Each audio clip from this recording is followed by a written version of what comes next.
గొప్ప సిరిసంపదలు కలిగి ఉండి ఒక్క రోజులో సమస్తము కోల్పోవడం ఎంత బాధగా ఉంటుందో మీకు తెలుసా? నేను యోబు, ఇది నా జీవిత కథ. నేను తూర్పున అందరిలోకెల్లా ధనవంతుడిని. ఊజు భూభాగంలో నివసించాను. నాకు 7,000 గొర్రెలు, 3,000 ఒంటెలు, 500 ఎద్దులు, 500 గాడిదలు, ఇంకా అనేకమంది సేవకులు ఉండేవారు. నాకు 7 కుమారులు, 3 కుమార్తెలు పుట్టారు. నేను దేవుడంటే భయపడే వ్యక్తిని, సాతానుకు దూరంగా ఉండేవాడిని. నా కుమారులు వంతుల ప్రకారం వారి ఇండ్లలో విందులు చేసుకుంటూ వారి సోదరీలను ఆహ్వానిస్తూ ఉండేవారు. ఒకవేళ నా పిల్లలు నిర్లక్ష్యంగా ఉండి వారి విందులలో దేవునికి విరోధంగా పాపం చేశారేమో అని నా పిల్లలు విందు చేసిన తర్వాత నేను ఉదయాన్నే వారిలో ప్రతి ఒక్కరి కొరకు దేవునికి దహన బలి అర్పించేవాడిని. నా పిల్లలు వారి పాపాల విషయంలో క్షమించబడాలని నేను ఎల్లప్పుడూ ఇలా చేస్తూ ఉండేవాడిని. ఒకరోజు నా కుమారులు కుమార్తెలు నా పెద్ద కుమారుని ఇంటి వద్ద తినుచూ ద్రాక్షరసం త్రాగుచూ ఉన్నారు. అంతలో ఒక సందేశకుడు నా దగ్గరకు వచ్చి, షెబాయీయులు మా మీద దాడి చేసి ఎడ్లను గాడిదలను తీసుకుని పోయారు. నన్ను తప్ప మిగిలిన సేవకులందరినీ చంపేశారు అని చెప్పాడు. ఇంతలో మరో సందేశకుడు నా దగ్గరకు వచ్చాడు. ఆకాశము నుండి మెరుపులతో కూడిన అగ్నిపడి నీ గొర్రెలను సేవకులను చనిపోయిరి అని చెప్పాడు. ఆ సందేశకుడు ఇంకా మాట్లాడుతుండగానే ఇంకో సందేశకుడు నా దగ్గరకు వచ్చాడు. కల్దీయులు 3 గుంపులు వారు మా మీద పడి ఒంటెలను తీసుకుని పోయారు. ఇంకా నీ సేవకులను చంపేశారు అని మూడో సందేశకుడు చెప్పాడు.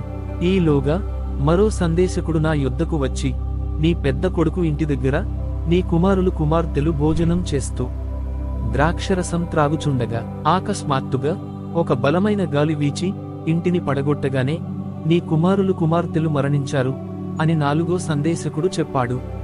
ఇదంతా వినగానే నేను బాధను కలవరాన్ని తట్టుకోలేక నా బట్టలు చింపుకుని తల గుండు చేసుకుని సాష్టాంగపడి దేవుని ప్రార్థించాను.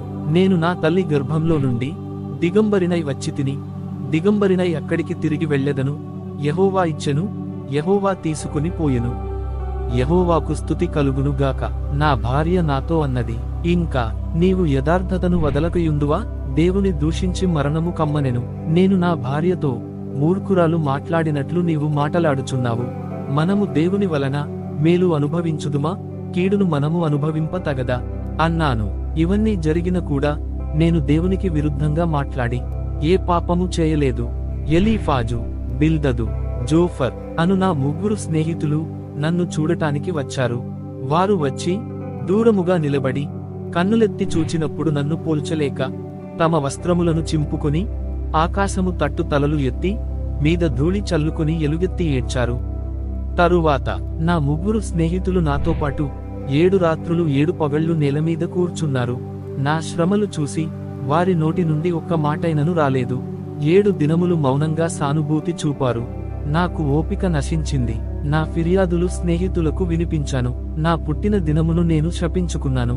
నాకును నా 3 స్నేహితులకు మధ్య సుదీర్ఘమైన నిష్ఫలమైన చర్చ జరిగింది.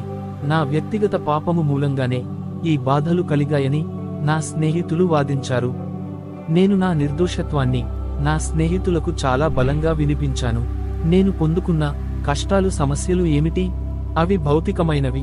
నేను అలసటతో మరియు విపరీతమైన నొప్పితో తల నుండి కాలి వరకు పుండ్లతో కప్పబడి ఉన్నాను. నా బాధ సామాజికమైనది. నా భౌతిక స్వరూపం మరియు నా ఇటీవల విషాదం గురించి స్థానిక సమాజానికి తెలుసు కాబట్టి నేను సామాజిక బహిష్కరణకు గురయ్యాను. చిన్నలు చేత పెద్దలు చేత హేళన చేయబడుతున్నాను. నాకు బాధ మానసికంగా కూడా ఉంది. ఈ బాధాకరమైన విషయాలు నాకు ముఖ్యంగా ఎందుకు జరుగుతున్నాయో తెలియక చాలా మానసిక వేదనను అనుభవించాను. నాకు ఆధ్యాత్మికంగా బాధ కలిగింది. నేను దేవుని నుండి విడిపోయానేమో అని భావించినందుకు నా మాట తీరు ఘోరంగా అయ్యింది. ఇది నిజమైన అత్యంత బాధాకరమైన నొప్పి. దేవుడు నాకు దూరంగా ఉన్నాడు, నా పట్ల ఆయనకు ఆసక్తి లేదు అని అనుకోవడం చాలా బాధకు కారణం అయ్యింది. అయితే నేను దేవునితో 36 సార్లు అడిగాను. అప్పుడు దేవుడు నా కోరికను స్వీకరించి నాతో మాట్లాడాడు. సుడిగాలిలో నుంచి ప్రోత్సాహ వాక్కులతో గద్దింపులతో దేవుడు నాకు జవాబు ఇచ్చాడు. నా 3 స్నేహితులను, వారి బుద్ధిలేని మాటలను దేవుడు గద్దించాడు. వారు బలులు అర్పించాలని ఆదేశించాడు. నేను నా స్నేహితుల కొరకు ప్రార్థించాను. యెహోవా నాకు తిరిగి సిరి సంపదలు, సంతానం, ఆయుష్షు ఇచ్చాడు. అంతకుముందు ఉన్నదానికి రెండంతలుగా దేవుడు నాకు ఇచ్చాడు. 14,000 గొర్రెలు, 6,000 ఒంటెలు, 2,000 ఆవులు, 1000 ఆడగాడిదలు, 7 కుమారులు, 3 కుమార్తెలు మరియు సుదీర్ఘమైన ఆయుష్షు నేను దేవుని యొద్ద నుండి పొందుకున్నాను. నన్ను విడిచి వెళ్లిపోయిన నా వాళ్ళందరూ నా యొద్దకు వచ్చేశారు. వాళ్లంతా విందు భోజనం చేశారు. ఒక్కొక్కరు ఒక్కొక్క వెండి నాణెం, ఒక బంగారు ఉంగరం నాకు ఇచ్చారు. ఇది యోబు అనబడే నా జీవిత యథార్థ గాథ.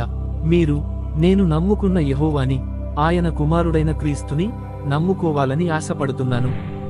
దేవుడు మిమ్మును దీవించును గాక. Today message. Like, share, subscribe.